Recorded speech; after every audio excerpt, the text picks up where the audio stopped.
Hello, നമ്മളിപ്പോൾ ഉള്ളത് എറണാകുളത്ത് ഹിൽ പാലസിലാണ് കേട്ടോ. അപ്പോൾ ഹിൽ പാലസ് എല്ലാവർക്കും തന്നെ അറിയാവുന്ന, എല്ലാവരും പോയിട്ടുള്ളൊരു സ്ഥലം തന്നെ ആയിരിക്കും. എന്നാലും നമ്മളവിടെ എത്തിയപ്പോഴത്തേക്കും ടിക്കറ്റിൻ്റെ സമയമൊക്കെ കഴിഞ്ഞു പോയി.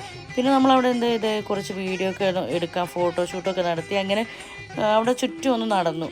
അപ്പോൾ ഈ കൊട്ടാരം തന്നെ ഒരുപാട് ഏരിയയിലുണ്ട് കേട്ടോ. ഒരു എത്രയോ ഏക്കറിലാണ് അത് സ്ഥിതി ചെയ്യുന്നത്. ഇവിടെ എന്ന് പറഞ്ഞാൽ നല്ല ഗ്രീനറിയും പ്രകൃതി രമണീയമായിട്ടുള്ളൊരു സ്ഥലമാണ്. പിന്നെ ഗാർഡനൊക്കെ ഒരുപാട് ഗാർഡനിങ്ങൊക്കെ നന്നായിട്ട് മെയിൻറ്റെയിൻ ചെയ്ത് പോകുന്നുണ്ട്. പിന്നെ കൊട്ടാരം എന്ന് പറഞ്ഞാൽ ഒരുപാട് സിനിമകളിലുണ്ടെങ്കിലും കൂടിയിട്ട് നമുക്ക് ഇവിടെ മണിച്ചിത്രത്താഴാണ് ഏറ്റവും പ്രസിദ്ധമായിട്ട് തോന്നുന്നത്. അപ്പോൾ ഞാൻ പോകുന്ന സ്ഥലം എന്ന് പറഞ്ഞാൽ മണിച്ചിത്രത്താഴിൽ ഇന്നസെൻ്റ് ഏട്ടനും പിന്നെ നമ്മുടെ ഗണേഷും കൂടെ താക്കോലെടുക്കാണ്ട് തിരിച്ചു വരുന്ന ഒരു സീനുണ്ടല്ലോ.